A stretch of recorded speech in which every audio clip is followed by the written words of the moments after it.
নমস্কাৰ স্বাগতম জনাইছো মোৰ আন এটা ভিডিঅ'লৈ। আজি আমি বনাম পায়সৰ ৰেচিপিটো বনাবলৈ আমাক লাগিব গাখীৰ, খিচমিচ আৰু কেঁচা বাদাম। মই চাউলখিনি ভালদৰে ধুই লৈ এটা চচপেনত গাখীৰখিনি দি দিছোঁ। দেখিছেনে গাখীৰখিনি কমে উতলিবলৈ আৰম্ভ কৰিছে। আপোনালোকে গেছৰ জুইটো একেবাৰে ল' কৰি ৰাখিব, নহ'লে গাখীৰখিনি উতলি সৰি পৰিব পাৰে। এটা উতল অহাৰ পিছত আমি চাউলখিনি দি দিছোঁ। আপোনালোকে উতল অহাৰ পিছত 1 মিনিটমান ৰখাইহে চাউলখিনি দিব, নহ'লে চাউলখিনি নুফুটিব আৰু পায়সখিনি খাবলৈ ভাল নহ'ব। এতিয়া আমি 5-6 মিনিটমান এনেদৰে লৰাই থাকিম।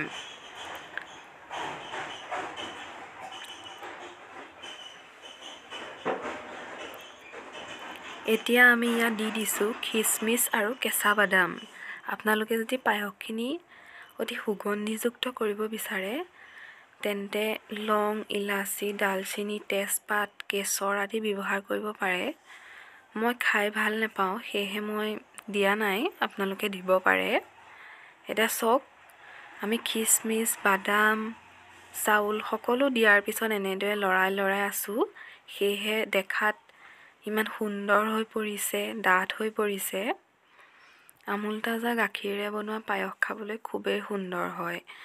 আমি ভাবোঁ আমুল তাজা গাখীৰে পায়স খাবলৈ ইমান এটা ভাল নহয়, কিন্তু খুব ভাল হয়। আপোনালোকে এবাৰ বনাই খাবচোন এনেদৰে। এতিয়া আমি 1 কাপ চেনি দি দিছোঁ।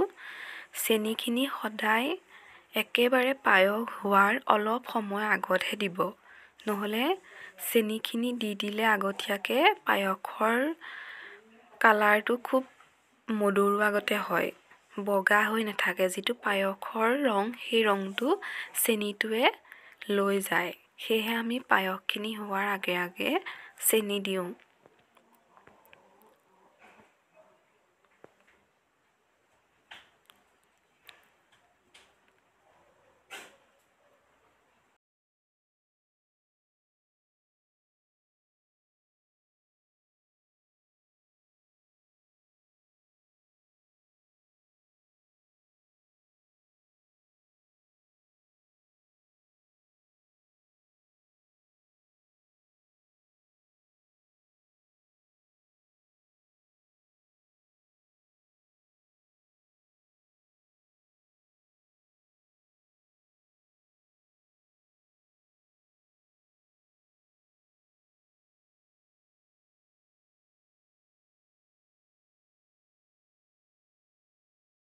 দেখিছেনে, মই পায়সখিনি অকণমানো লাগি ধৰিবলৈ দিয়া নাই।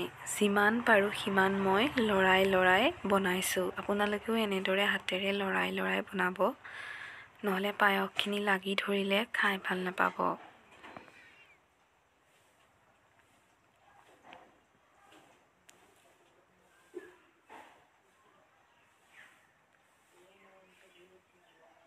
এতিয়া চাওকচোন, পায়সখিনি একেবাৰে ডাঠ হৈ পৰিল আৰু উতলিবলৈ আৰম্ভ কৰিছে।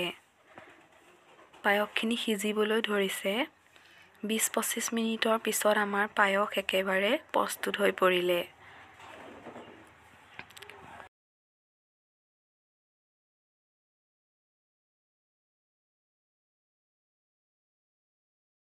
খুব সুন্দৰকৈ সিজিলে। এতিয়া আমি খাব পৰা হৈ গ'লোঁ।